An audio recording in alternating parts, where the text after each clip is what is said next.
You just repainted the living room, fixed the leaky faucet, finally learned your neighbors' names.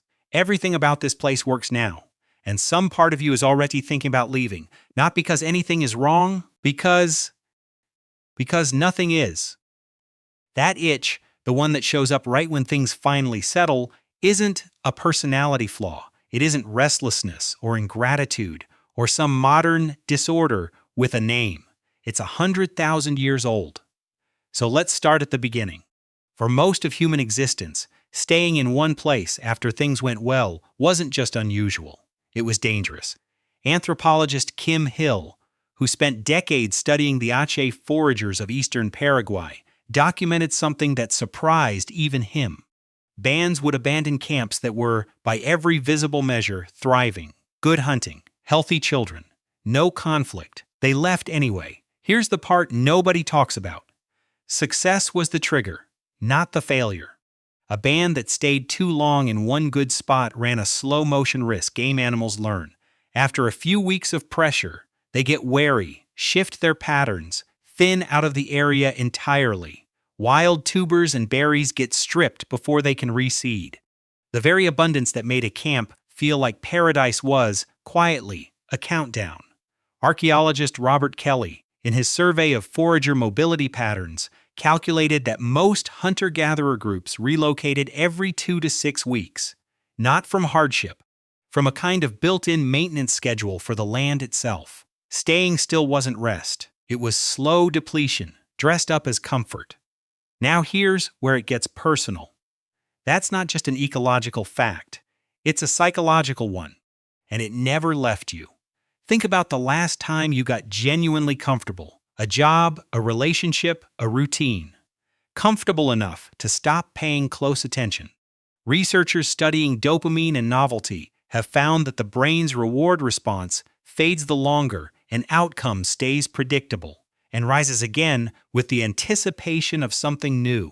That's not weakness. That's an inherited resource tracking system, still running, except now it has nothing left to track. No overgrazed berry patch. No wary herd moving out of range. Just a life that feels finished. For reasons you can't quite name. You're not broken. You're checking for depletion signals in an environment that stopped having any 12,000 years ago. So let's start at the beginning of a second layer, because movement was never only about food. Anthropologist Polly Wiesner, working with the Juhuansi of the Kalahari across more than 4 decades, found that camp shifts often had nothing to do with resources at all. Groups moved to renew ties. A relative in another band needed visiting. An old friction needed distance to cool before it curdled into something worse. A young adult needed to meet people outside their own camp before choosing a partner. When Wiesner cataloged the reasons Juhuansi actually gave for relocating, social reasons outnumbered ecological ones. Staying put wasn't just a resource risk, it was a social one too. A band that never moved saw the same 15 or 20 faces, day after day, for years. Every disagreement compounded. Every grudge had nowhere to go. Movement wasn't an escape from people, it was a pressure valve for them. But here's the thing. This wasn't aimless wandering. It was closer to a circuit. At Star Car in North Yorkshire, archaeologists led by Nicky Milner found evidence of repeated seasonal return, groups cycling back to the same lake-edge site across generations, roughly 11,000 years ago. This wasn't a tribe stumbling blindly across the landscape. It was a rotation, a network of known places, revisited on a rhythm, each one given time to recover before the next return. Movement and memory worked together. You didn't discover a new world every time you packed up. You returned to old ones, refreshed. And that changes what the itch actually is. It isn't a pull toward the unknown. It's a pull toward the next known good place. Now here's where the stakes get bigger, because this pattern didn't just shape decisions. It shaped bodies. Anthropologist Daniel Lieberman's research on human endurance running argues that our entire skeleton, the long legs, the spring-loaded arches, the ability to shed heat through sweat rather than panting, was built for covering ground. not defending a fixed patch of it. Compare that to closely related primates. A chimpanzee troop's home range might cover a few square miles across a lifetime. A hunter-gatherer band routinely covered that in weeks. Your ancestors weren't just willing to move, they were engineered for it, down to the architecture of the foot. So when staying still starts to feel wrong, even when nothing is technically wrong, that's not your mind malfunctioning.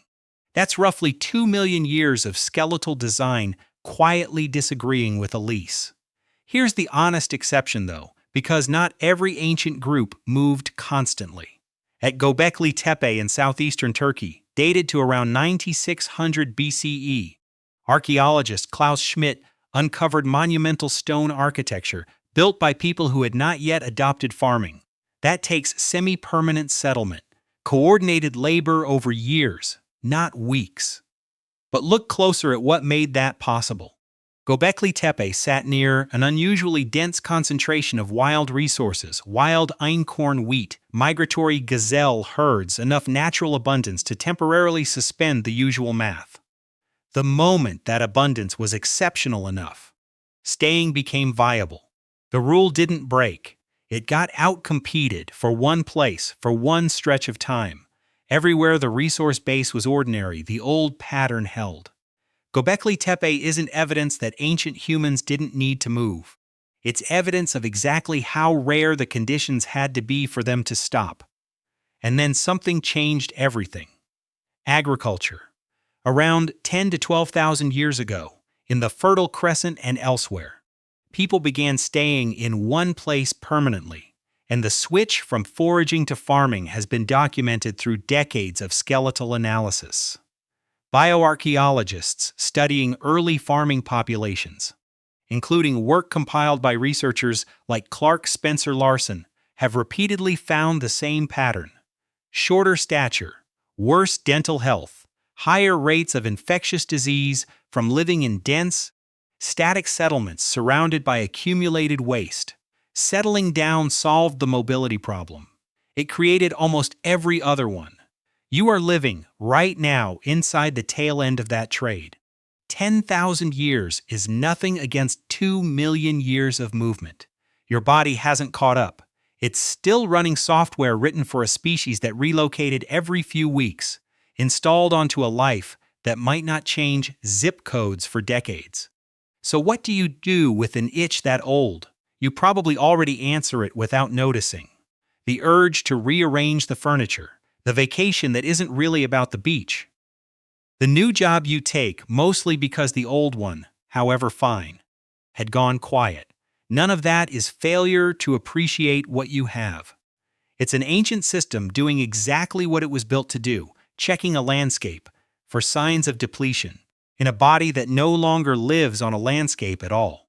They left thriving camps before the game grew wary. They moved to cool old friction before it curdled.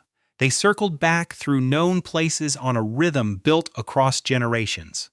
They stayed only when the ground itself made an exception rare enough to justify it. They paid for permanence the moment they finally chose it. That's the whole arc, compressed, and it's still running in you. Every time comfort starts to feel less like comfort and more like a countdown. So the next time everything is fine, and you still feel that pull to change something, anything, don't read it as discontent. Read it as inheritance. You come from people who survived by leaving good things right on schedule. You're not restless. You're on time.